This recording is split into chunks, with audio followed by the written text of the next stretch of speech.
Well, my dear brothers and sisters of Garo Hills, with a deep sense of responsibility and with a heavy heart, I would like to convey this message to each and every one of you. Uh, First and foremost, I would like to say that we stand in solidarity with you in your fight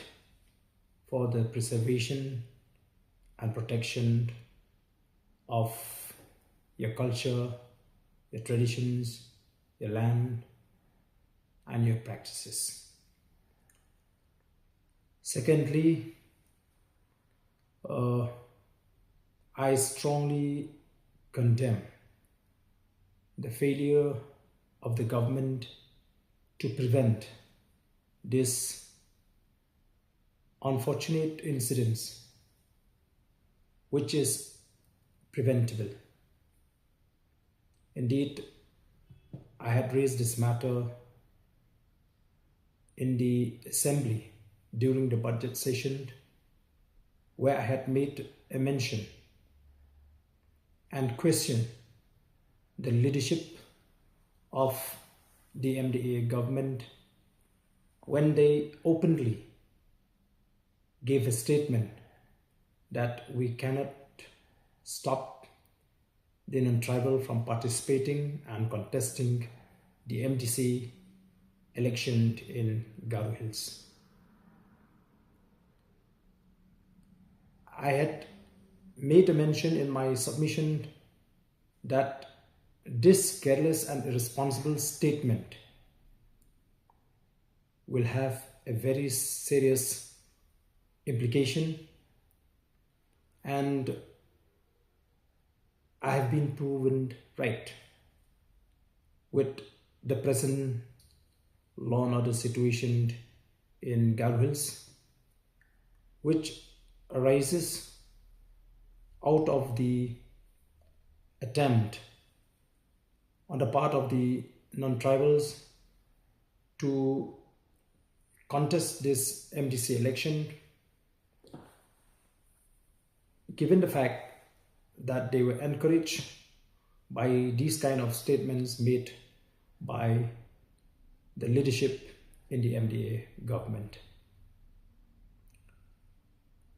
I would also like to remind each one of us that Meghalaya is a tribal state, and before we attain statehood, our leaders in the past had fought relentlessly to get a special protection and a special provision in the form of the sixth schedule to be incorporated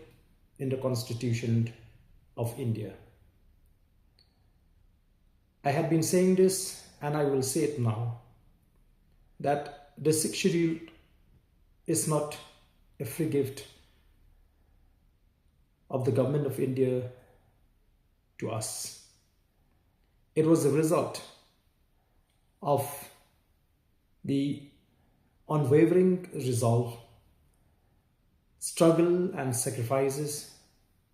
and after an intense deliberation and counter arguments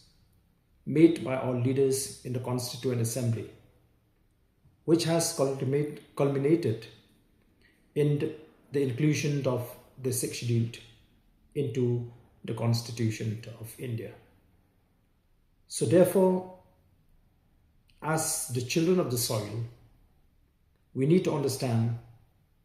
that the incorporation of the sixth schedule into the Constitution of India is to ensure that the rights of the indigenous people of the state in the tribal areas are guaranteed, are well taken care of. However, looking at the statement made by the present leadership, I will not be hesitated to say that they have the least concern for the interest of the tribal people. It seems they are yet to understand the struggle made by our leaders in the past and the sentiments of the present generation. Therefore, I feel that as an indigenous people of the state, we must come together and fight for the special protection to be given to the indigenous people of the state. However, I would like to make a humble request and a sincere appeal to all my brothers and sisters in Garo Hills to refrain from any violent means of protest,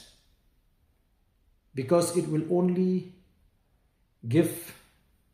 a government an advantage to unleash terror into the population.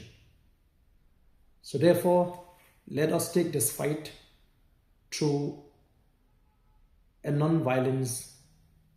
means where we can undertake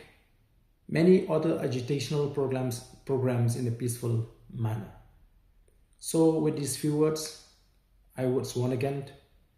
once again express my concern and support on behalf of the Voice of the People Party to our Garo brothers and sisters in your fight for the protection and